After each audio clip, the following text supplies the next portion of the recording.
மகன் தூய ஆவியாரின் பெயராலே. நம் ஆண்டவராகிய இயேசு கிறிஸ்துவின் அருளும் கடவுளின் அன்பும் தூய ஆவியாரின் நட்புறவும் உங்கள் அனைவரோடும் இருப்பதாக.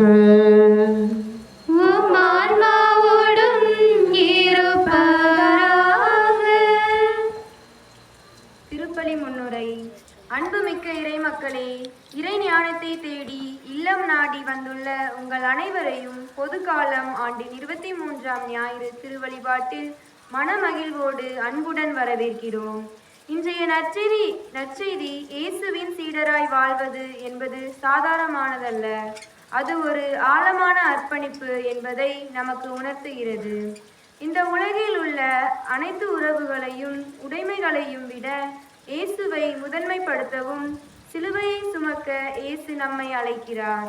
இது ஒரு கடினமான அழைப்புதான். ஆனால் இந்த தியாகம்தான் நமக்கு உண்மையான விடுதலையையும் நிறைவையும் தருகிறது. முதல் வாசகத்தில் சாலமோன் அரசர் அரசாளும் ஞானத்திற்காக கடவுளை மன்றாடியதை வாசிக்க இருக்கிறோம். இறை திட்டத்தை அறிய இந்த உலகை ஆளும் ஞானத்தை விட மேலான இறைவனின் ஞானம் நமக்கு தேவை என்பதை அவர் நமக்கு உணர்த்துகிறார். 2ஆம் வாசகத்திலே பவுலடியார் மன்னிப்பு, அன்பு போன்ற உயர்ந்த கிறிஸ்துவ விழுமியங்களை நம் வாழ்விலும் கடைபிடிக்க அறைகூவல் விடுகிறார். இறைவனின் ஞானத்தை பெற்று அன்பு மற்றும் மன்னிப்பு என்ற கிறிஸ்தவ விழுமியங்களை ஏற்று நம் துன்பங்களை முழு மனதோடு ஏற்றுக்கொண்டு இயேசுவின் உண்மையான சீடராய் வாழக்கூடிய மன உறுதியை தர வேண்டி இந்த திருப்பலியில் மன்றாடுவோம். அன்புமிக்கவர்களே, நம்முடைய பாதுகாவலி லூர்து அன்னையினுடைய நாளை இன்றைக்கு நாம் சிறப்பிக்கிறோம். மாதத்தினுடைய முதல் சனிக்கிழமை நம் தாய் மரியாளுக்கு ஒப்புக் கொடுக்கப்பட்ட நாள். சிறப்பாக இன்னும் 2 நாட்களில் நம் தாயினுடைய பிறந்த நாளையும் நாம் கொண்டாடுகிறோம். எனவே இந்த மாதம் நம் தாய்க்கு சிறப்பான ஒரு மாதமாக திரு அவை அர்ப்பணித்திருக்கிறது. எனவே நாமும் நம் தாயிடத்திலே நம்மை நம் குடும்பத்தையும் ஒப்புக் கொடுப்போம். நம் தாய் லூர்து அன்னையினுடைய பரிந்துரை நம் குடும்பங்களுக்கு நிறைவாக இந்த மாதத்தில் கிடைக்க சிறப்பாக என்னென்ன வேண்டுதல்கள் என்னென்ன தேவைகளோடு இந்த தாயை தேடி வந்திருக்கிறோமோ அத்துணை தேவைகளையும் நம் தாய் லூர்து அன்னை நமக்கு நிறைவேற்றி கொடுக்கிறார் என்ற ஆழமான நம்பிக்கையோடு இந்த கல்வாரி பலியிலே நாம் பங்கெடுப்போம். இன்றைய முதல் சனியை இந்த கல்வாரி பலியை ஒப்புக் கொடுக்கின்ற குடும்பத்தார், திரு மிக்கேல் குடும்பத்தார் அவர்களது நற்கருத்துக்களுக்காகவும் சிறப்பாக அறுவை சிகிச்சை நடந்து நல்ல உடல் சுகம் கிடைத்ததற்கு நம் தாய் லூர்து அன்னைக்கு நன்றியாகவும் இந்த பலியானது ஒப்புக் கொடுக்கப்படுகிறது. மேலும் மரியதாசன் குடும்பத்தில் இறைவன் செய்த நன்மைகளுக்கு நன்றியாகவும் நம் தாய் லூர்து அன்னையினுடைய ஆசீர்வாதம் நிறைவாக கிடைத்ததற்கு நன்றியாகவும் மகன் பேர பிள்ளைகள் மருமகள் குடும்ப நலத்தோடு வாழவும் பிள்ளைகள் பேர பிள்ளைகள் நன்றாக படிக்கவும் இந்த பலியானது ஒப்புக் கொடுக்கப்படுகிறது. மேலும் இறைவனில் இறந்த சிலுவை மரிய தங்கம்மாள், மிக்கேல்ராஜ், குணசீலி அம்மாள், அகஸ்டின், மரியபாண்டி, ஜோதி சவுந்தர கனியம்மாள் இவர்களுடைய ஆன்ம இளைப்பாற்றிக்காகவும் ஒப்புக் கொடுக்கப்படுகிறது. அன்புமிக்கவர்களே, நம் திருமுழுக்கு நினைவாக நம்மீது தெளிக்கப்படும் தமது படைப்பாகிய தண்ணீரை புனிதப்படுத்தி அருளுமாறு நம் கடவுளாகிய ஆண்டவரை கெஞ்சி மன்றாடுவோமாக. அவரை நமக்கு உதவி அளித்து நாம் பெற்றுக்கொண்ட தூய ஆவிக்கு உண்மையுள்ளவர்களாய் நிலைத்திருக்க அருள்வாராக. என்றென்றுமுள்ள எல்லாமல்ல இறைவா, வாழ்வின் ஊற்றும் தூய்மையின் தொடக்கமுமான தண்ணீரின் வழியாக மக்கள் புனிதமடைந்து நிலை வாழ்வின் கொடையை பெற வேண்டும் என்று திருவிழமானி. இத்தண்ணீரை நீர் ஆசீர்வதித்து புனிதப்படுத்தி அருள உம்மை வேண்டுகிறோம். ஆண்டவரே, உமது நாளாகிய இன்று உமது அருள் காவலை பெற விரும்புகிறோம். வாழ்வழிக்கும் உமது அருளின் ஊற்றினை எம்மில் புதுப்பித்தருளும். இத்தண்ணீரினால் எங்கள் உள்ளத்தையும் உடலையும் தீமை அனைத்திலிருந்தும் காத்தருள்கிறார்கள். இவ்வாறு நாங்கள் தூய இதயத்துடன் உம்மை அணுகி வரவும் உமது மீட்பை பெற்றுக்கொள்ளவும் தகுதி பெறுவோமாக. எங்கள் ஆண்டவராகிய கிறிஸ்து வழியாக உம்மை மன்றாடுகிறோம். எல்லாமல்ல இறைவா, தண்ணீர் வளம் பெற அதில் உப்பிட வேண்டும் என்ற இறைவாக்கினர் எலிசா வழியாக கற்பித்தேன். உமது படைப்பு பொருளாகிய இந்த உப்பை பரிவிரக்கத்துடன் புனிதப்படுத்தி அருள உம்மை தாழ்மையுடன் வேண்டுகிறோம். ஆண்டவரே, உப்பு கலந்த தண்ணீர் தெளிக்கப்படும் இடமெல்லாம் தீயோனின் தாக்குதல் அனைத்தும் தோல்வியுறச் செய்கிறார்கள். உம் தூய ஆவியார் உடனிருந்து எங்களை இடையராது காத்தருள்வாராக. எங்கள் ஆண்டவராகிய கிறிஸ்து வழியாக உம்மை மன்றாடுகிறோம்.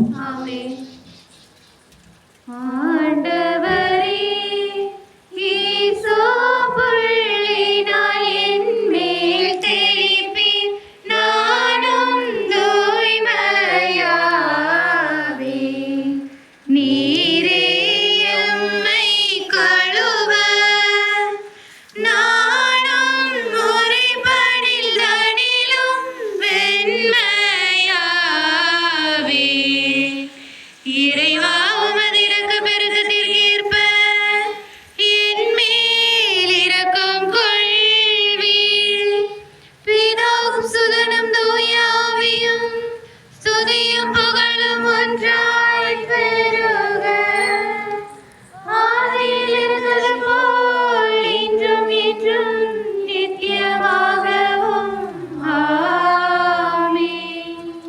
எல்லாம் அல்ல இறைவன் நம் பாவங்களிலிருந்து நம்மை தூய்மைப்படுத்துவராக. இந்த நற்கருணை கொண்டாட்டத்தின் வழியாக அவர் தம்முடைய ஆட்சியின் விருந்தில் பங்கு கொள்ள நம்மை தகுதி பெறச் செய்வாராக. ஆமென்.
மன்றாடுவோமாக.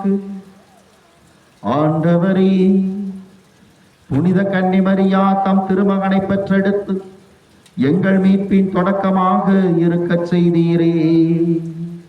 அந்த அன்னையனுடைய விழாவில் உம்மடியார்களாகிய எங்களுக்கு விண்ணக அருள் கொடைகளை ஈந்து நாங்கள் அமைதியில் வளர செய்தருள்வீராக. உம்மோடு தூய ஆவியாரின் ஒன்றிப்பில் என்றென்றும் இறைவனாய் வாழ்ந்து ஆட்சி செய்கின்ற எங்கள் ஆண்டவரமும் திருமகனுமாகிய இயேசு கிறிஸ்து வழியாக உம்மை மன்றாடுகின்றோம்.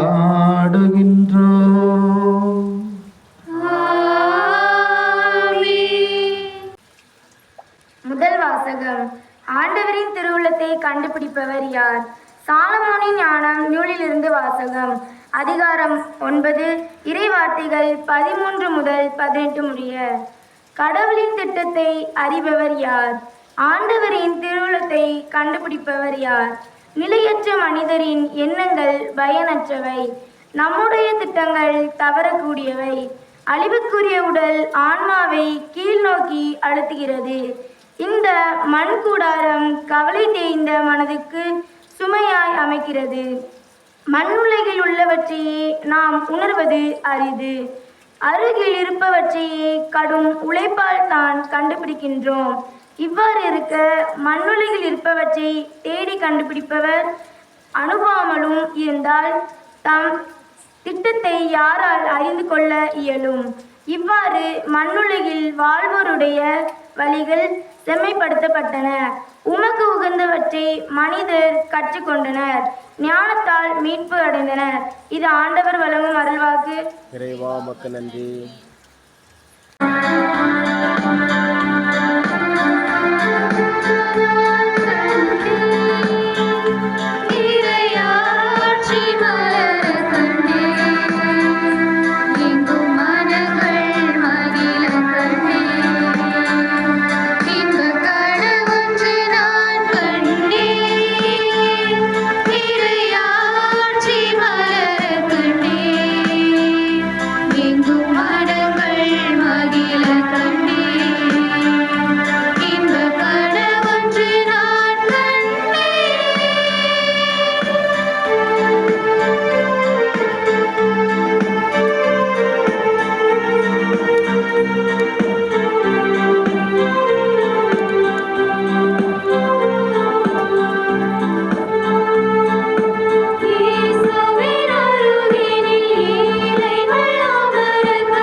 ஏற்றுக்கொள்ளும்.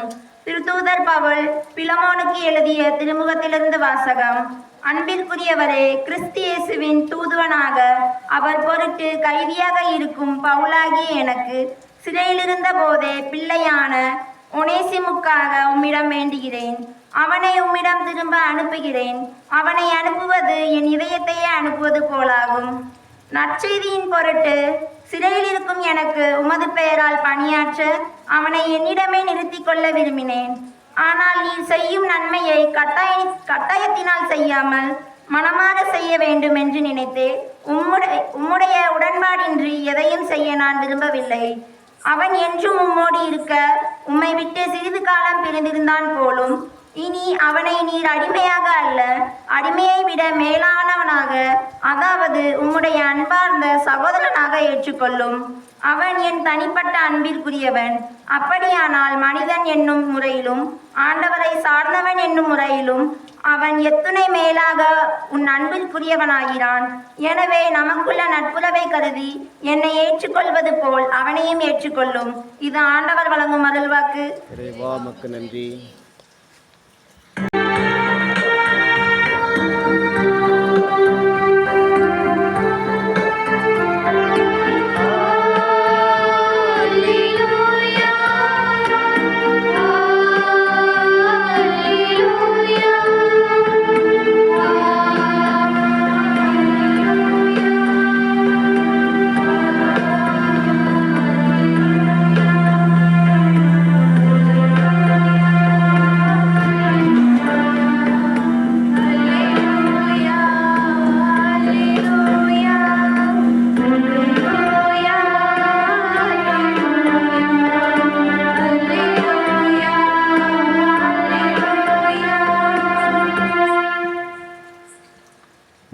ஊழியன் மீது உமது முகவொளி வீசச் செய்யும். உம் விதிமுறைகளை எனக்கு கற்பித்தருளும். அல்லேலூயா.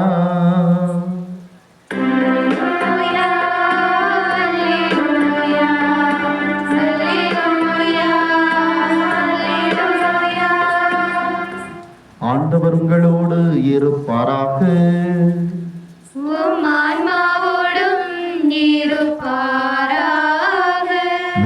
எழுதிய தூய நற்செய்தியிலிருந்து வாசகம். ஆண்டவரே மாட்சி உமக்கே.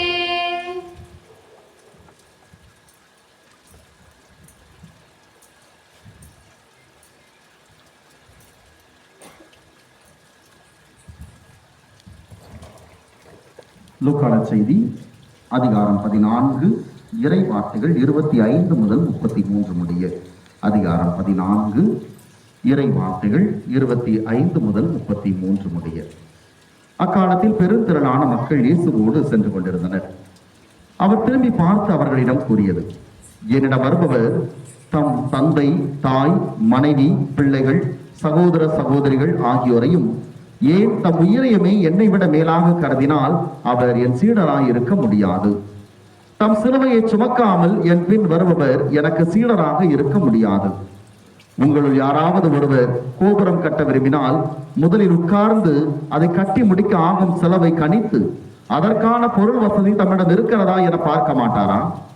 இல்லாவிட்டால் அதற்கு அடித்தளமிட்ட பிறகு அவர் கட்டி முடிக்க இயலாமல் இருப்பதை பார்க்கும் யாவரும் ஏளனமாக இம்மனிதன் கட்டத் தொடங்கினான், ஆனால் முடிக்க இயலவில்லை என்பார்களே. வேறு ஒரு அரசரோடு போர் தொடுக்க போகும் அரசர் ஒருவர் 20,000 பேருடன் தமக்கு எதிராக வருவோரை 10,000 பேரை கொண்டு எதிர்க்க முடியுமா என்று முதலில் உட்கார்ந்து சிந்தித்து பார்க்க மாட்டாரா? எதிர்க்க முடியாதெனில் அவர் தொலையில் இருக்கும் போதே தூதரை அனுப்பி அமைதிக்கான வழியை தேட மாட்டாரா?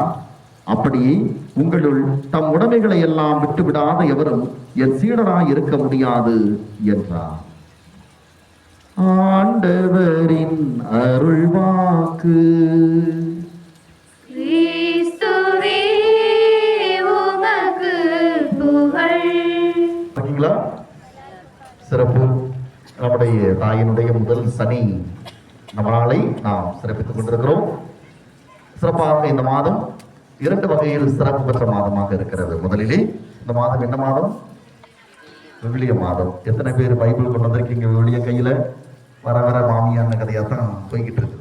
நிறைய விஷயங்களை நான் கவனிச்சுக்கிட்டே இருக்கிறேன். தொடக்கத்தில் இருந்த ஆர்வம் கொஞ்சம் கொஞ்சமா குறைஞ்சிக்கிட்டே வர்ற மாதிரியே தெரியுது. என்ன காரணம்னு தெரியல. ஆர்வம் கூடிக்கிட்டே தான் போனோமே தவிர குறைஞ்சிட்டு வரக்கூடாது. விவிலிய மாதம் ஆலயத்துக்கு வரும்போது விவிலியம் இல்லாமல் வரமாட்டேன் அப்படிங்கிற ஒரு காரியத்தோடு இருக்கு. குறிப்பாக மறைக்கல்வி மாணாக்கர்கள் விவிலியம் இல்லாமல் வரக்கூடாது. அங்க விவிலியம் இல்லாமல் வந்து அடி வரும். அதே போல இங்கேயும் அடிக்க ஆரம்பிச்சாதான் சரி வரும் நினைக்கிறேன். விவிலியம் இல்லாமல் திருப்பலிக்கு வரவே கூடாது. விவிலியத்தோடு தான் வர வேண்டும். அதுவும் குறிப்பாக நாம் வாழுகிற இந்த சூழல், நம்மோடு நம்முடைய பிரிவினை சகோதரர்கள் வாழ்ந்து கொண்டிருக்கிறார்கள். அவர்கள் நமக்கு முன்பாக விவிலியத்தை எடுத்துக்கொண்டு ஆலயத்திற்கு செல்கிற போது நாம் கல்யாண வீட்டுக்கு போன மாதிரி கையை வீசிக்கிட்டு வந்தோம்னா எந்த அளவிற்கு நான் சான்று பகர போகிறேன் என்று ஒரு கேள்வியாக நின்று கொண்டிருக்கிறேன். எனவே அருள் கூர்ந்து இதுவே முதல் கடைசியுமாக இருக்கட்டும். உண்மையிலே விவிலியம் எல்லாத்தையும் இருக்கு இல்லையா? விவிலியம் இல்லாமல் இல்லையா? எல்லா வீட்லையும் கண்டிப்பா விவிலியம் இருக்கு.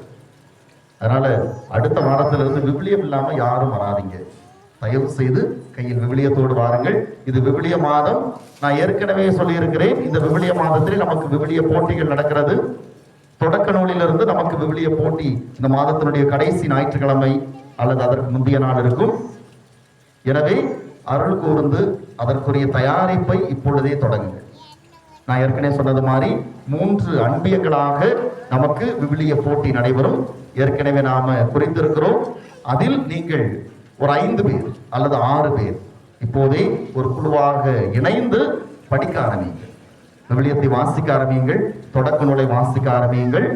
வாசிக்க தான் ஆண்டவரோடு நாம் இணைந்து செல்ல முடியும். எனவே அருள் கூர்ந்து இதை மனதில் ஆழமாக ஏற்றுக்கொள்வோம்.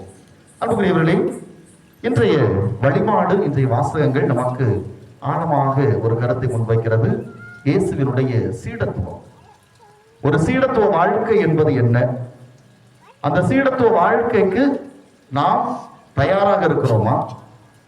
இயேசுவினுடைய அந்த சீடத்துவ வாழ்க்கைக்கான விலை என்ன? அந்த விலையை கொடுப்பதற்கு நான் தயாராக இருக்கிறேனா? அதுதான் இன்றைக்கு நமக்கு முன்னால் இருக்கிற கேள்வியாக இருக்கிறது. ஒரு துறவி ஒருவர் இருந்தார். காட்டிலே வாழ்ந்து கொண்டிருந்தார். அந்த துறவி நிறைய மக்கள் அவரை சந்திப்பதற்காக போய்கொண்டே இருந்தார். இது அரசனுக்கு தெரிய வருகிறது. மக்கள் நிறைய பேர் அவரை சந்திக்க போகிறார்கள். இந்த அரசனுக்கு ஒரு சந்தேகம், என் மக்கள் சரியான துறவியை தான் தேடி செல்கிறார்களா? துறவினாலே அனைத்தையும் துறந்தவராக இருக்க வேண்டும், பற்றற்றவராக இருக்க வேண்டும். அவர்தான் உண்மையான துறவியாக இருக்க முடியும். இந்த துறவி உண்மையிலேயே அனைத்தையும் துறந்தவராக பற்றற்றவராக இருக்கிறாரா, அல்லது வெளிப்படையாக வெளி அடையாளத்திற்கு மட்டும் அப்படி இருக்கிறாரா என்பதை சோதிக்க வேண்டும் என்று அந்த அரசன் ஆசைப்படுகிறார். உடனே அந்த துறவியை சந்தித்து அவரிடத்திலே அதை பற்றி பேச வேண்டும் என்று நினைக்கிறவன் அந்த துறவியை சந்திக்க போகிறான். அந்த துறவி அனைத்தையும் துறந்தவராக, ஏன் தன்னுடைய ஆடையை துறந்தவராக, முற்றும் துறந்த முனிவராக நிர்வாண நிலையிலே காட்டிலே அவர் துறவர நிலையில் இருக்கிறவர். இவன் போய் சந்திக்கிறப்ப சொல்லுகிறான், உங்களை நான் சந்திப்பதில் மகிழ்ச்சி அடைகிறேன். நானும் உங்களை போல ஒரு துறவியாக மாற வேண்டும் என்று விரும்புகிறேன். நான் துறவியாக மாறுவதற்கு முன்னால் உங்களுக்கு என் மக்கள் இத்தனை பேருக்கு நீங்கள் போதித்துக் கொண்டிருக்கிறீர்கள். எனவே உங்களுக்கு என்னுடைய அரண்மனையில் ஒரு ராஜ விருந்து கொடுக்க ஆசைப்படுகிறேன். அந்த விருந்தை நீங்கள் ஏற்றுக்கொள்ள வேண்டும் அப்படிங்கிறான். இவன் நினைச்சது அப்படிலாம் வர முடியாது அப்படின்னு தட்டி கழித்துருவார் அப்படி நினைச்சிட்டு கேட்கிறான். உடனே அந்த துறவி சரி நான் வர்றேன் அப்படின்றார். இவனுக்கு ஆகா உண்மையிலே ஒரு துறவி தானா அப்படின்ட்டு சந்தேகம் வந்துருது. உடனே அவர் பல்லக்கு எங்க அப்படின்ட்டு கேட்கிறார். இவனுக்கு இன்னும் அதிர்ச்சி ஆகிறது. சரி ஓகே அப்படின்ட்டு பல்லக்க கூட்டிட்டு வந்து அவரை நல்ல பட்ட ஆடைகள் உடுத்தி அரண்மனைக்கு அழைச்சிட்டு போறான். அரண்மனைக்கு போன உடனே அவருக்கு எல்லா வகையான உணவுகள், ராஜ விருந்து எல்லாம் கொடுத்து, பளபளப்பான ஆடைகள் எல்லாம் கொடுத்து அவனை பயங்கரமாக துறவியை அரசன் உபசரிக்கிறார். இது எல்லாத்தையுமே அவர் ஏற்றுக்கொள்கிறார். நல்ல பட்டாடை உடுத்தி அரசனுக்குரிய தோரணையோடு இருக்கிறார். விருந்தில் எல்லாம் கேட்டு கேட்டு வாங்கி உண்ணுகிறார். இது அவனுக்கு மிகப்பெரிய ஒரு சந்தேகம். இவர் உண்மையிலே துறவியா இருக்க முடியாது, அனைத்தையும் துறந்தவராக இருக்க முடியாது, பற்றற்றவராக இருக்க முடியாது. நம் மக்கள் தவறான ஒரு துறவியை தேடி போய்விட்டார்களே அப்படிங்கிற ஒரு வருத்தத்தோடு அவன் இருக்கிற பொழுது அவர் விருந்து கொடுக்கிற அந்த நாள் முடிகிறது. விருந்து முடிந்த உடனே நானும் வர்றேன் அப்படின்ட்டு அவன் முதல்ல சொல்லியிருக்கான்.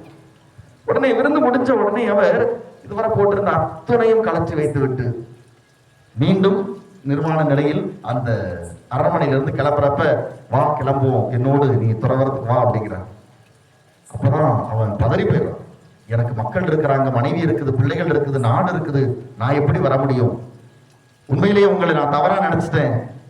நீங்க இங்கேயே தங்கிடுவீங்க அப்படின்னு நான் நினைச்சிட்டேன். ஆனா நீங்க அத்தனையும் திரும்ப விட்டுட்டு பற்றற்ற நிலையில் திரும்பி போறீங்க அப்படின்ட்டு சொல்றான். அப்போ அவர் சொல்லுகிறார், பற்றற்ற நிலை என்பது என்னிடத்தில் கொடுக்கப்படுவதை நான் அந்த நேரத்தில் வாழ்ந்தது, அது இல்லாத போது அதற்காக ஏங்குவதோ அது எனக்கு வேண்டும் என்று தவிப்பதோ கிடையாது. அப்போ இதுதான் ஒரு உண்மையான பற்றற்ற ஒரு நிலை, ஒரு துறவரத்திற்குரிய நிலை அப்படிங்கிறத அவனுக்கு விளக்கினார். இன்றைக்கு துறவரத்தை பற்றி ஏன் சொல்லுகிறேன்னா, இன்றைக்கு இயேசு சீடத்துவத்தை பற்றி பேசுகிறார். சீடத்துவம் என்பது துறவரத்தோடு இணைந்த ஒன்றாக இருக்கிறது. அனைத்தையும் துறந்து எதன் மீதும் பற்று இல்லாத ஒரு மனிதனால் தான் இயேசுவனுடைய சீடத்துவத்தை ஏற்றுக்கொள்ள முடியும் என்பதிலே எந்த மாற்று கருத்தும் இல்லை. அப்ப இயேசு இந்த சீடத்துவத்திற்கு இன்னும் அதிகமான ஒரு காரியங்களை முன்வைக்கிறார். சீடத்துவம் துறவரத்தை விட மேலான ஒன்றாக இயேசு முன்வைக்கிறார். இது 3 காரியங்களை சொல்லுகிறார். யார் என்னுடைய சீடனாக இருக்க முடியும் என்பதற்கு முதல் என்ன சொல்லுகிறார்? யார் தன்னுடைய தந்தையோ தாயையோ தன்னுடைய குடும்ப உறவுகள் எல்லாவற்றையும் விட்டு என்னை பின்பற்றுகிறார்களோ அவர்கள் தான் என் சீடராக இருக்க முடியும். இரண்டாவது என்ன சொல்றாரு? யார் கவனிச்சிக்கல இல்லையா? சிலுவையை சுமந்து கொண்டு என்னை பின்பற்றுகிறார்களோ அவர்கள் தான் என் சீடராக இருக்க முடியும். மூன்றாவது, யார் தன்னுடைய உடைமைகளை எல்லாம் விட்டு என்னை பின்பற்றுகிறார்களோ அவர்கள் தான் என் சீடராக இருக்க முடியும். அப்ப இயேசுவின் சீடராக வாழ்வதற்கு தான் நாம் அழைக்கப்பட்டிருக்கிறோம். இந்த கிறிஸ்தவ வாழ்க்கை என்பது திருமுழுக்கின் போதே நமக்கு கொடுக்கப்பட்ட அழைப்பு, நான் இயேசுவின் சீடனாக வாழ வேண்டும் என்பது. அப்ப இந்த 3ஐயுமே நான் கடைபிடிக்கிற போதுதான் இயேசுவின் சீடனாக முடியும். ஆனால் இது அவ்வளவு எளிதல்ல. இந்த 3 கருத்துக்களையும் இயேசு சொல்கிற போது 2 ஓமையை சொல்றார். எதுக்கு சம்மந்தம் இல்லாம அந்த 2 ஓமையை உள்ள சொல்லுகிறார்? என்ன ஓமையெல்லாம் சொல்றாரு? முதல் ஓமை என்ன சொல்றாரு? எதை பற்றி பேசுறாரு? இதுதான் பிரச்சனை. விவிலியம் கையில் இருக்கிற போது என் கவனம் இறை வார்த்தையில் இருக்கும். எங்கேயோ சிந்தனையை விடுகிற பொழுது இப்படிதான் என்ன நல்லா சொல்றார். 2 ஓமை சொல்லுகிறார். முதல் ஓமை என்ன சொல்லுகிறார்? ஒருவன் வீடு கட்ட தொடங்குகிறான். வீடு கட்ட தொடங்குகிற போது அதற்கான ஆகும் செலவு எல்லாவற்றையும் கணித்து அதற்கு பின்னால் அவன் தொடங்க வேண்டும். தொடங்கி பாதியிலே அந்த வீடு கட்டுகிற அந்த ஒரு கோபுரம் கட்டுகிற அந்த ஒரு நிகழ்வு நின்று விட்டால் இவன் கட்ட தொடங்கினான், ஆனால் இவன் முடிக்க இயலவில்லை என்று மற்றவர்கள் பேசுவார்கள். இரண்டாவது என்ன உண்மையை சொல்றாரு? போருக்கு செல்கிறான். ஒரு அரசன் போருக்கு செல்கிற போது அதை திட்டமிட்டு, நான் 10,000 பேரோடு இருக்கிறேன், என்னை எதிர்க்கிறவன் 20,000 பேரோடு இருக்கிறான், அப்ப நான் என்ன செய்ய வேண்டும்?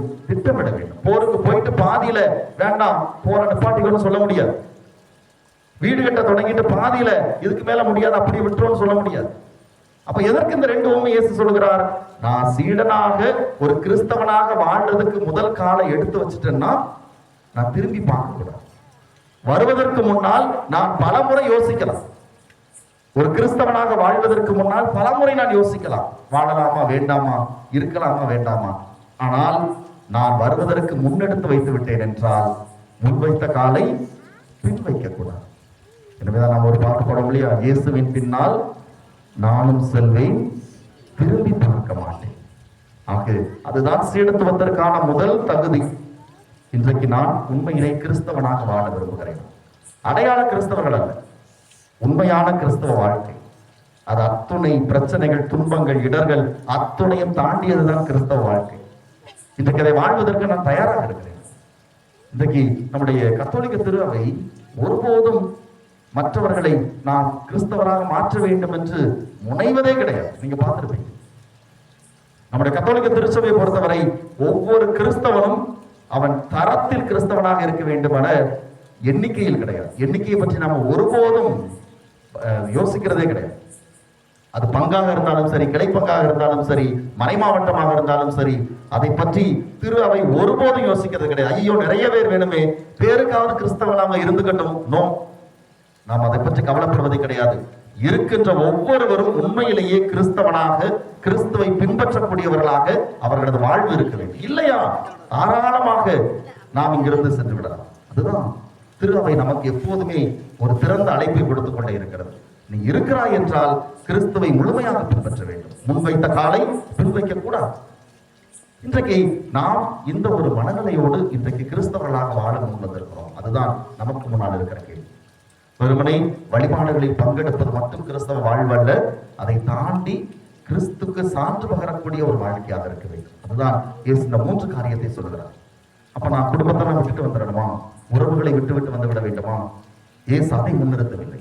இது எல்லாவற்றுக்கும் மேலாக கடவுள் எனக்கு முதன்மையாக இருக்க வேண்டும். என்னுடைய குடும்ப உறவுகளுக்கு மேலாக கடவுள் எனக்கு முதன்மையாக இருக்க வேண்டும். அப்படிப்பட்ட ஒரு கிறிஸ்தவ வாழ்க்கை இன்றைக்கு வாழ முன்வருகிறேனா? என் குடும்பத்தில் இருப்பவர்கள் கிறிஸ்தவுக்கு எதிராக, கிறிஸ்தவ விழுமியங்களுக்கு எதிராக நிற்கிற போது அவர்களையும் எதிர்த்து நிற்பதற்கு நான் தயாராக இருக்க வேண்டும். எப்படி ஒரே வீட்டுக்குள்ள பல கட்சிகளில் இருப்பார்கள், பல சிந்தனைகளில் இருப்பார்கள். அப்போ நான் கிறிஸ்துவனுடைய விழுமியத்தை என் வீட்டில் இருப்பவர்களே மாறுகிற பொழுது, மாற்றுகிற பொழுது, கடைபிடிக்காமல் போகிற போது அவர்களையும் எதிர்த்து நிற்கக்கூடிய அந்த ஒரு நிலை எனக்கு வருகிற போது நான் தயாராக இருக்கிறேன். அதுதான் குடும்பத்தை அனைத்திற்கும் மேலாக கடவுளை முதன்மைப்படுத்தி வாழக்கூடிய ஒரு வாழ்க்கை. இந்த வீட்டில் இருக்கவங்க இயேசு கற்றுக் கொடுத்த அந்த உண்மை, நீதி, சமன்மை, சமத்துவம் இதற்கு எதிராக போகிற போது நான் இல்ல, இதுதான் இயேசு கற்றுக் கொடுத்த வாழ்க்கை என்று வாழ தயாராக இருக்கிறேனா? இரண்டாவது, தன் சிலுவையை சுமந்து கொண்டு பின்பற்றுகிறவன் மட்டும்தான் என்னுடைய சீடனாக இருக்க முடியும் என்று சொல்கிறார். சிலுவை என்பது நம்முடைய துன்பங்கள். எந்த துன்பங்கள்? நாம் அன்றாடம் சந்திக்கிற துன்பங்கள் அல்ல. அது எல்லா மனிதருக்கும் வரும். நாம கிறிஸ்தவனா இருந்தால் இல்லாட்டாலும் வரும். நான் நல்ல வாழ்க்கை வாழ்ந்தாலும் வரும், கெட்ட வாழ்க்கை வாழ்ந்தாலும் வரும். நான் நல்லவனா இருந்தாலும் வரும், அயோக்கியனா இருந்தாலும் கஷ்டங்கிறது அத்தனை உயிர்களுக்கும் பொதுவானது.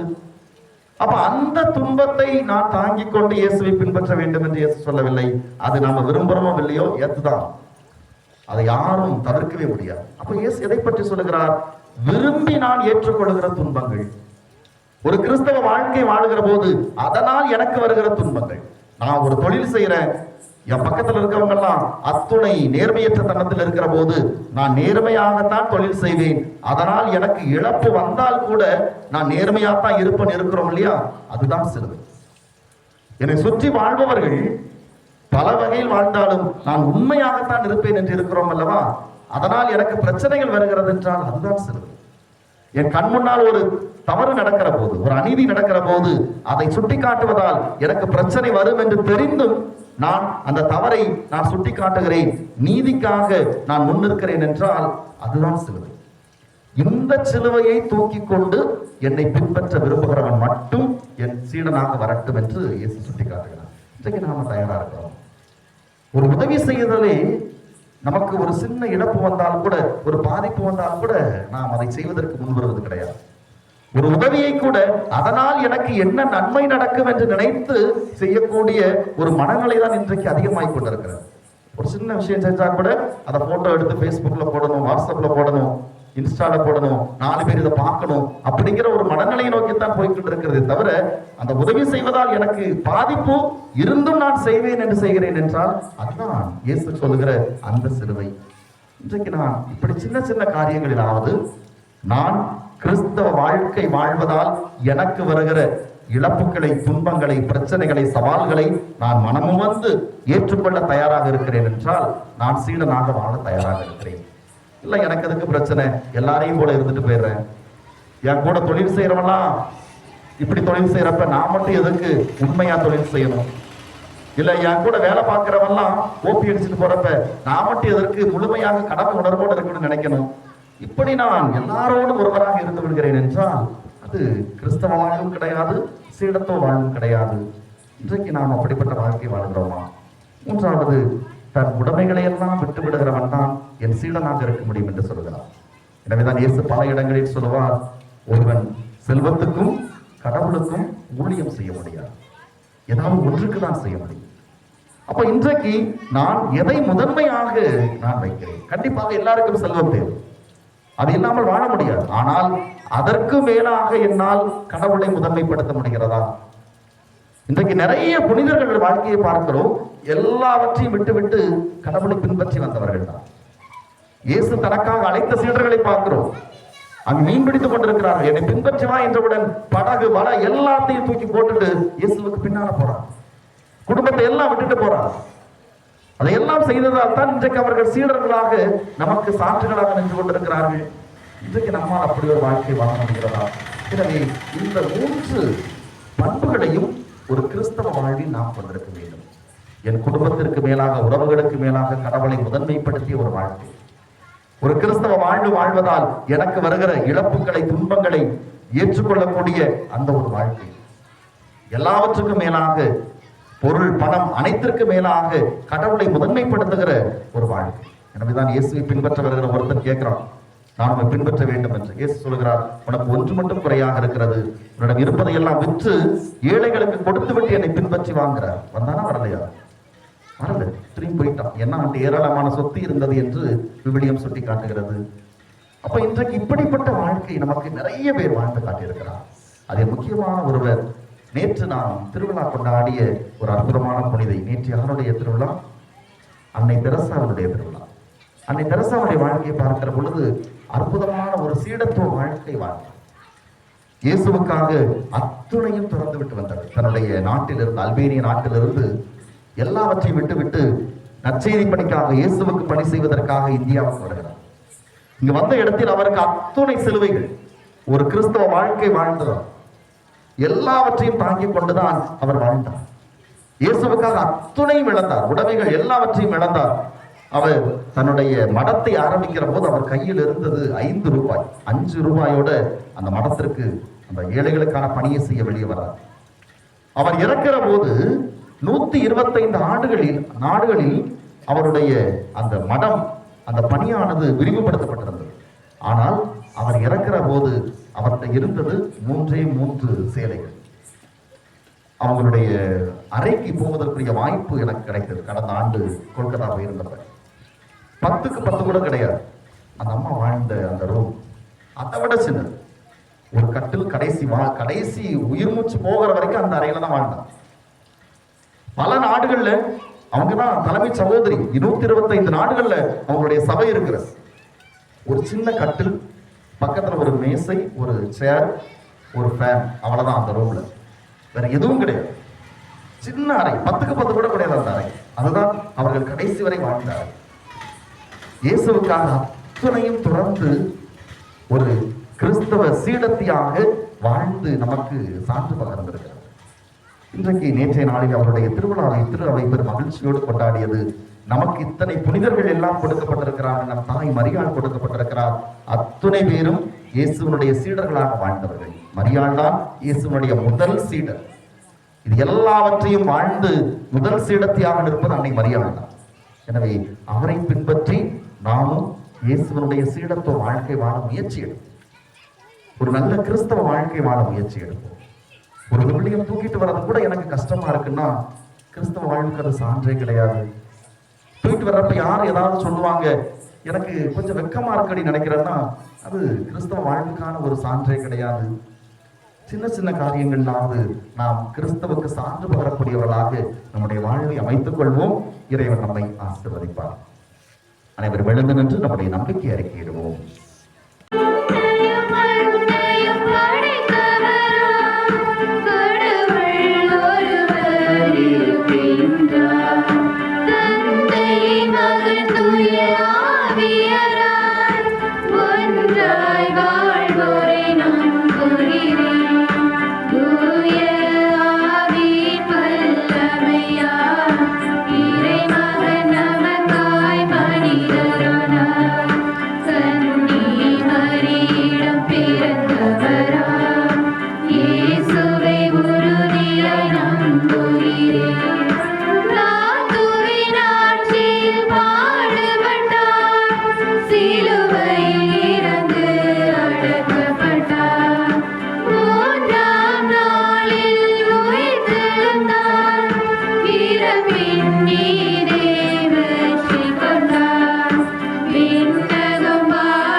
புனிதர்கள் உறவை நம்புகிறேன்.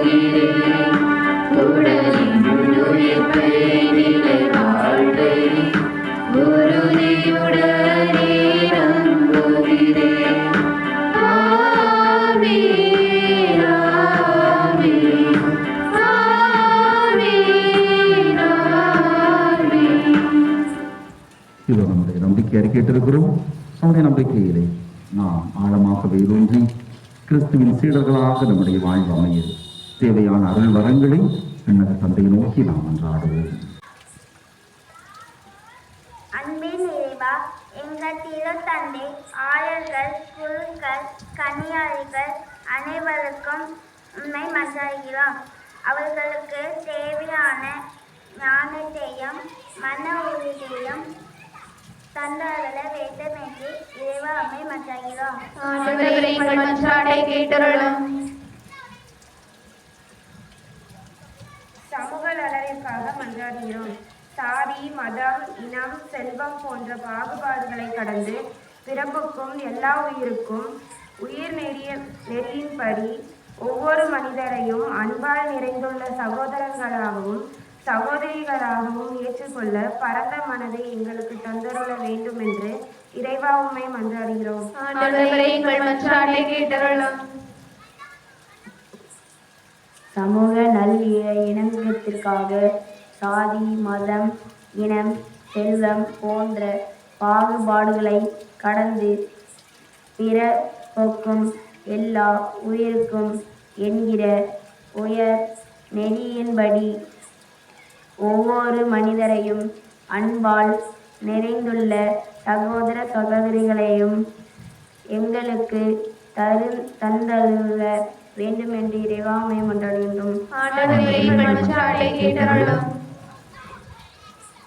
இளையோருக்காக, குறிப்பாக எங்கள் ஏழை தலைமுறையினர் தங்கள் வாழ்வின் லட்சியங்கள் அனைத்தையும் விடவும் திருவுளத்தை அறிந்து அதன்படி வாழவும் உமக்கும் பிறருக்கும் உகந்த நற்சான்ற விளங்கவும் தேவையான ஞானத்தையும் தூய ஆவியையும் தந்தருள வேண்டும் என்று இறைவா உம்மை மன்றாடுகிறோம். ஆண்டவரே, எங்கள் மன்றாட்டை கேட்டருளும். நம்முடைய தனிப்பட்ட தேவைகளுக்காக சற்று நேரம் கண்களை மூடி கரங்களை குவித்து நம்பிக்கையோடு மன்றாடுவோம். நம் குடும்பத்தை, நம் தாயினுடைய பரிந்துரை இந்த மாதம் முழுவதும் நமக்கு கிடைக்க சிறப்பாக வேண்டுமோ. நம் குடும்பத்தில் இந்த மாதம் நடக்கின்ற எல்லா நிகழ்வுகளையும் ஆண்டவருடைய கரத்தில் ஒப்புக்கொள்வோம். ஆண்டவருடைய அருள் கரம் இந்த மாதம் முழுவதும் நம்மை வழிநடத்த சிறப்பாக வைத்துக் கொள்வோம். இந்த மன்றாட்டுக்களை எல்லாம் எங்கள் ஆண்டவராகிய கிறிஸ்து வழியாக உம்மை நோக்கி மன்றாடுகிறோம். ஆமென்.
வருவேன் ஏற்றிடுவாய், என் நிறைவாய் ஏற்றிடுவாய்.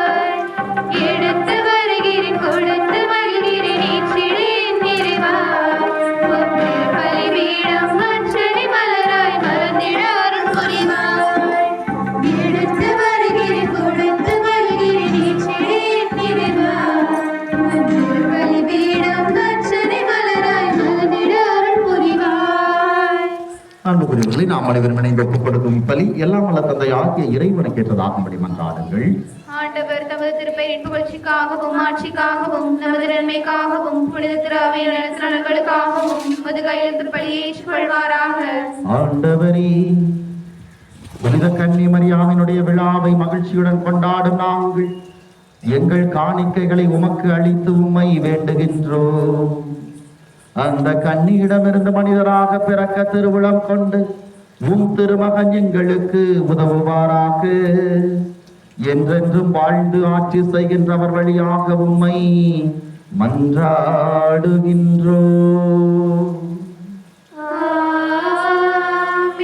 ஆண்டவர் உங்களோடு இருப்பாராக.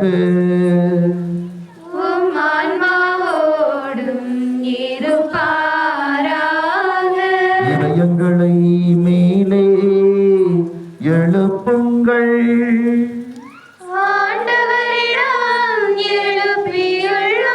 நம் இறைவனாகிய ஆண்டவருக்கு நன்றி கூறுவோம்.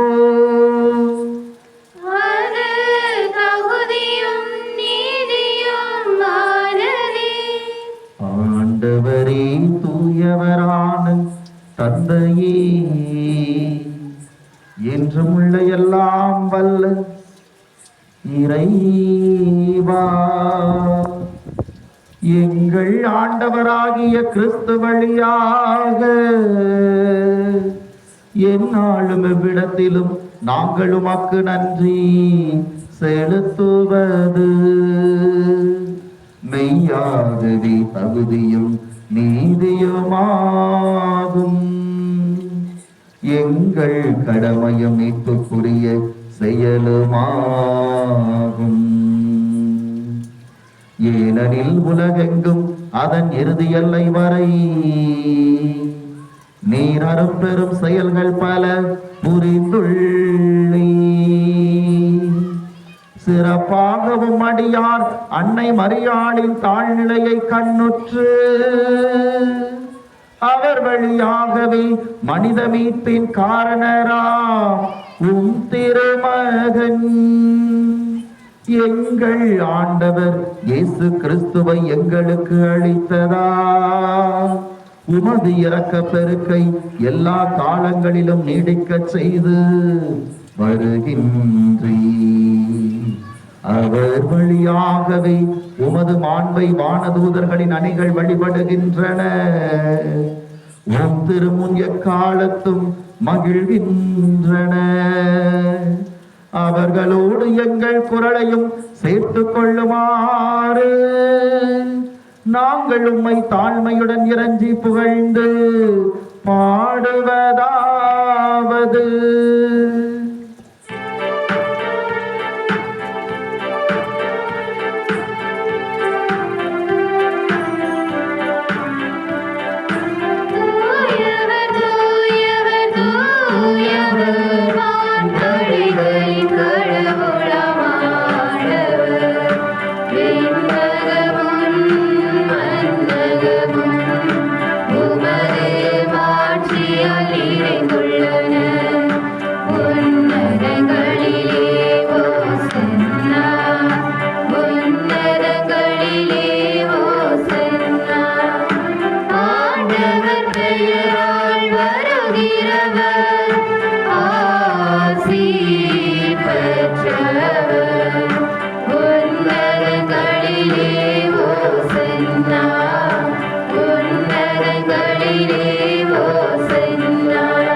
நேர்மையாகவே தூயவர், தூய்மை அனைத்திற்கும் ஊற்று.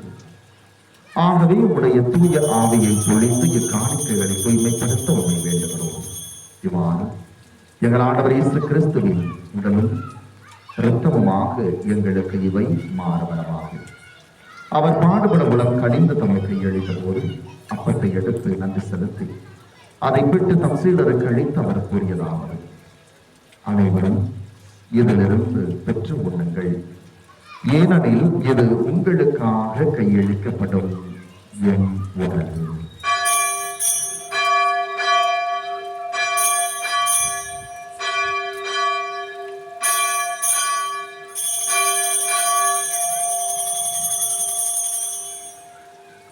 அவனமே இரவு விருந்தை அருந்திய பின் கிண்ணத்தை எடுத்து மீண்டும் உமக்கு நன்றி செலுத்தி தம் சீடர்களுக்கு அழைத்து அவர் கூறியதாம், அனைவரும் இதிலிருந்து பெற்று பழகுங்கள். ஏனெனில் இது புதிய நிலையான உடன்படிக்கைக்குரிய என் இரத்தத்தின் கிண்ணம். இது பாவ மன்னிப்புக்கென்று உங்களுக்காகவும் பலருக்காகவும் சிந்தப்படும். இதை என் நினைவாக செய்யுங்கள்.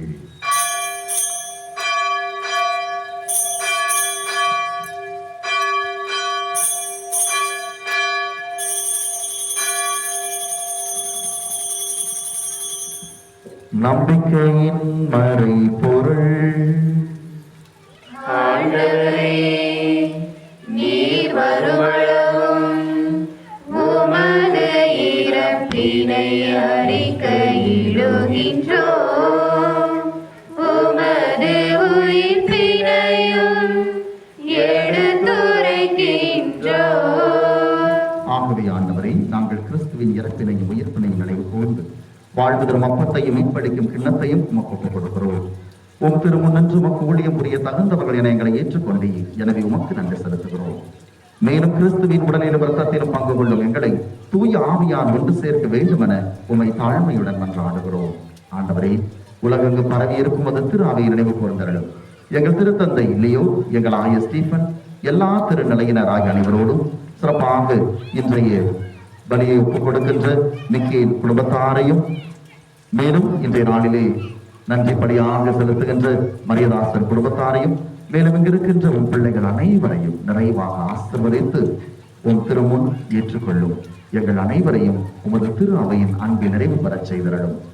மேலும் இவ்வுலகிலிருந்து உம்மிடம் அழைத்துக் கொண்ட உம் அடியார்கள் ஒவ்வொருவரையும், சிலுவை மரிய தங்கம்மாள், மிக்கேல் ராஜ், குணசீலி அம்மாள், அகஸ்டின், ஜோதி சவுந்தரகனி அம்மாள், மரிய பாண்டி என்னும் அடியார்களை நீ நினைவு கூர்ந்தரணும். உன் திருமகனோடு அவரது இணைப்பில் இணைக்கப்பட்டிருந்த இவர்கள் உயிர்ப்பிலும் அவரை போல இருக்க செய்தரணும். மேலும் உயிர்த்தெழுமது நோக்குடன் துயில் கொள்ளும் எங்கள் சகோதர சகோதரிகளையும் இறந்தோர் அனைவரையும் இரக்கத்துடன் நினைவு கூர்ந்து உன் திருமக ஒளியில் ஏற்றரணும். எங்கள் அனைவர் மீதும் இரக்கமாயிரும். கடவுளின் கண்ணித்தாயும் எங்கள் பாதுகாவலியுமான லூர்து அன்னை, அவருடைய கணவரான புனித வளனார், புனித திருத்தூதர்கள், இவ்வுலகில் புகழ்ந்தவராய் இருந்தோராகிய புனிதர் அனைவருடனும் நாங்கள் நிலை வாழ்வில் பங்கு கொள்ளும் தகுதி பெற்று உம் திருமகன் இயேசு கிறிஸ்து வழியாக உம்மை புகழ்ந்தேத்து மரம் அருள உம்மை மன்றாடுகிறோம்.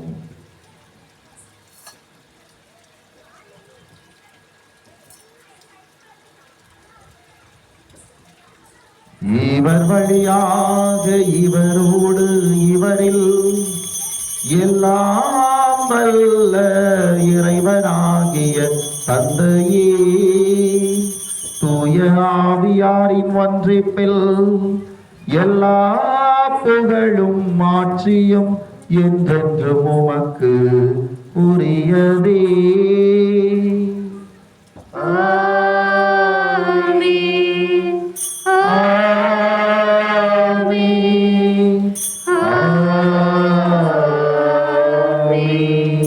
மீட்பரின் கட்டளையால் கற்பிக்கப்பட்டு இறை படிப்பினையால் பயிற்சி பெற்ற நாம் துணிந்து பாடுவோம்.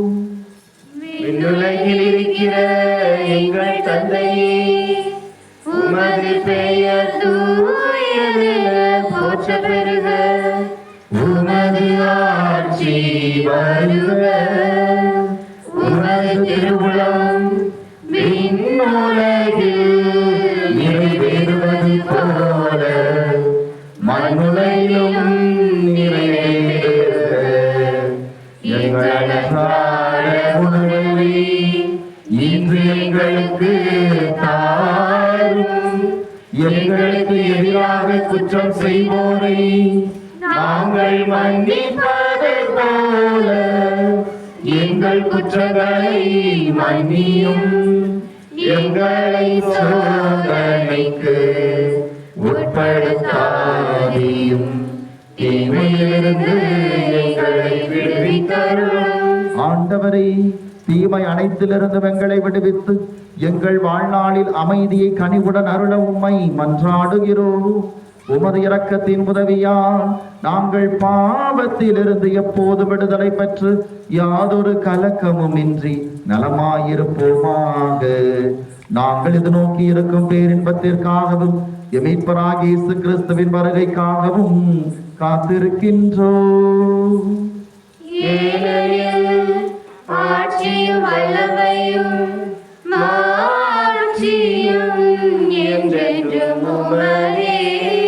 ஆண்டவராகிய இயேசு கிறிஸ்துவை அமைதி உங்களுக்கு விட்டுச் செல்கிறேன், என் அமைதியை உங்களுக்கு அளிக்கிறேன் என்று உம் திருத்தூதர்களுக்கு மொழிந்தீரே. எங்கள் பாவங்களை பாராமல் உமது திரு அவை மீது கொண்டிருக்கின்ற நம்பிக்கையை கண்ணோக்கி உமது திருவுளத்திற்கு ஏற்ப அதற்கு அமைதியையும் ஒற்றுமையும் அளித்தருள்கிறார்கள். என்றென்றும் வாழ்ந்து ஆட்சி செய்கின்றவர் நீரே. ஆண்டவருடைய அமைதி உங்களோடு என்றும் இருப்பதாக.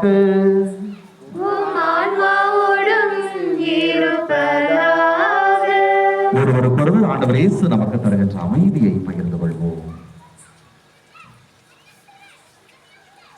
உலகின் பாவங்களை போக்கும் இறைவனின் செம்மறியை எங்கள் மேல் இரக்கமாயிரும். உலகின் பாவங்களை போக்கும் இறைவனின் செம்மறியை எங்கள் மேல் இரக்கமாயிரும். உலகின் பாவங்களை போக்கும் இறைவனின் செம்மறியை எங்களுக்கு அமைதி அளித்தருளும்.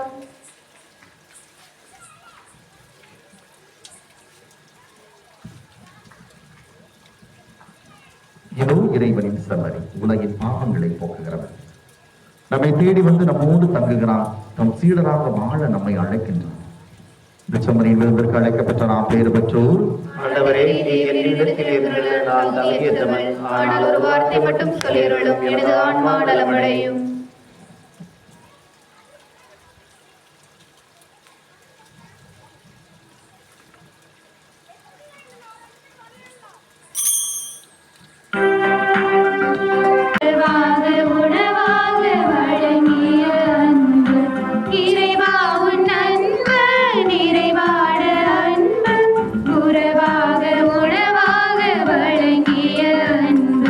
தன்னிகரில்லா தலை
மாதத்தினுடைய முதல் சனி நம் தாய் லூர்து அன்னையினுடைய நவநாளை சிறப்பித்திருக்கிறோம்.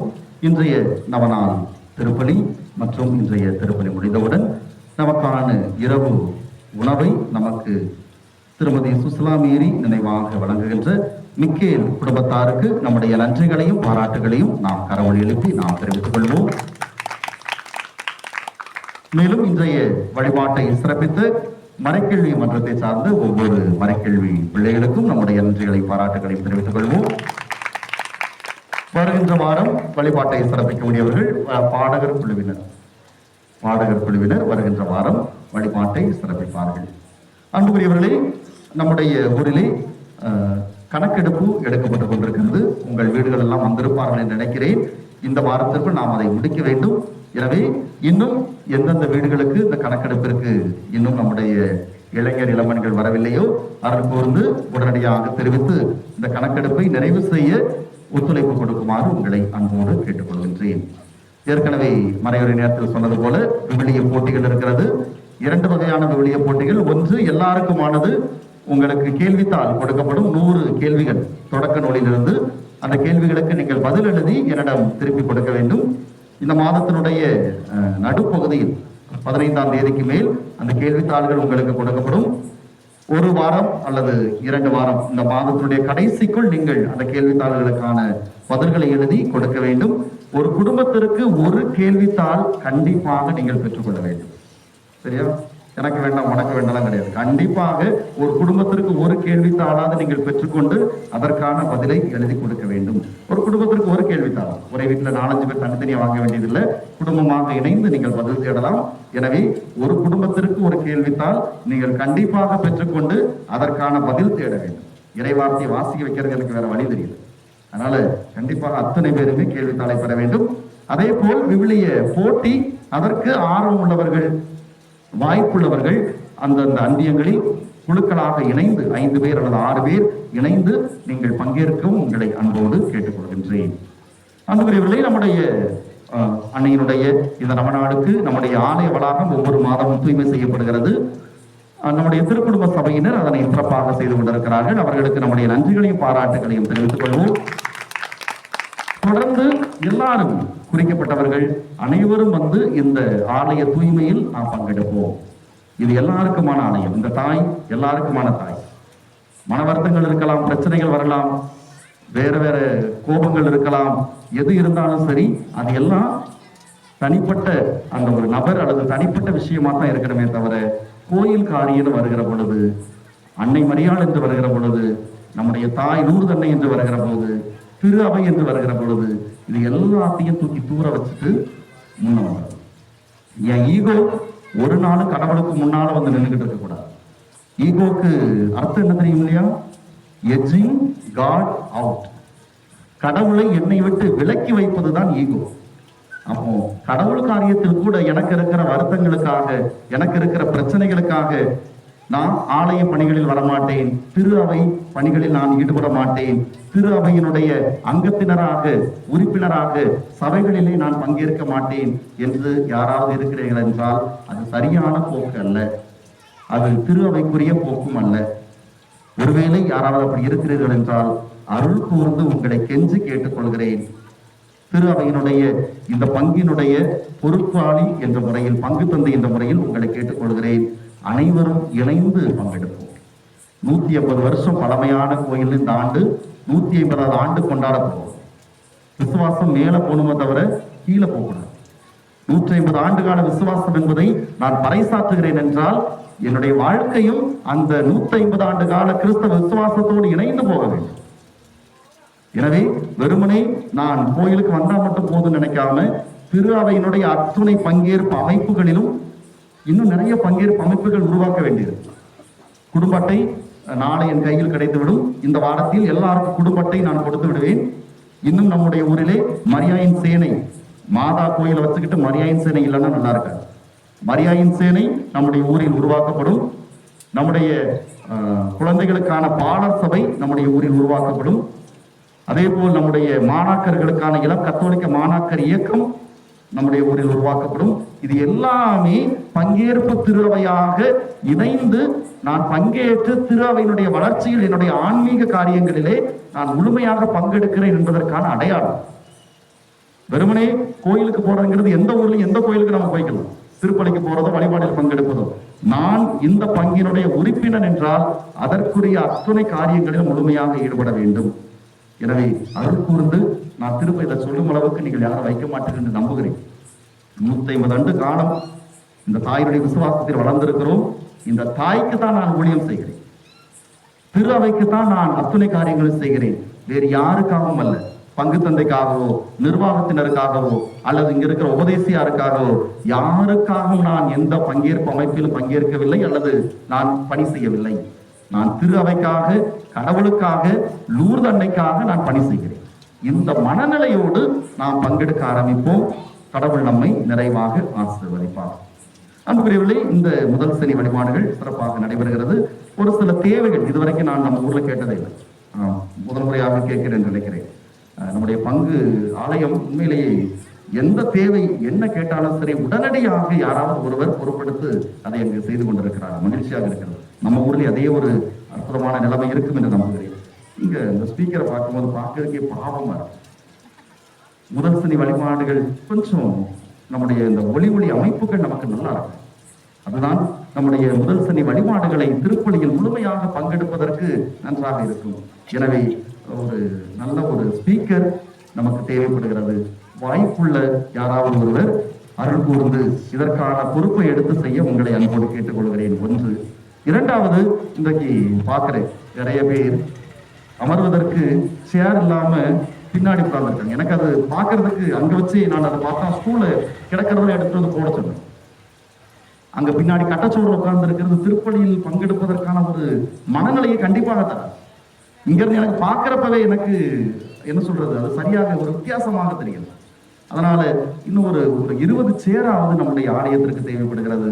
மொத்தமா எடுத்து கொடுக்காட்டாலும் என் குடும்பம் சார்பாக ஒரு சேர் எடுத்து கொடுக்குறேன் கோயிலுக்கு, என் குடும்பம் சார்பாக 2 சேர் எடுத்து கொடுக்குறேன்னு கொஞ்சம் இருக்கைகளும் நம்முடைய ஆலயத்திற்கு தேவைப்படுகிற இந்த முதல் சனிகளிலே நாம் பயன்படுத்துவதற்கு. எனவே இந்த 2 காரியங்களையும் அருள் கூர்ந்து வாய்ப்புள்ளவர்கள் செய்வதற்கு, தாராள மனம் படைத்தவர்கள் செய்வதற்கு உங்களை அன்போடு கேட்டுக்கொள்கின்றேன். நன்றி மன்றாட்டுக்காக எழுந்திருப்போம்.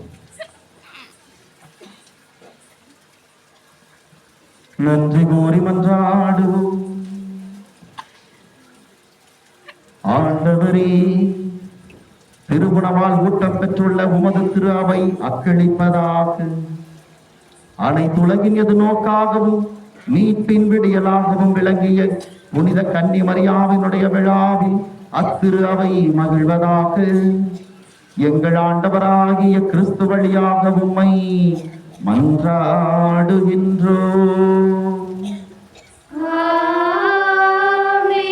ஆண்டவர் உங்களோடு இருப்பாராக.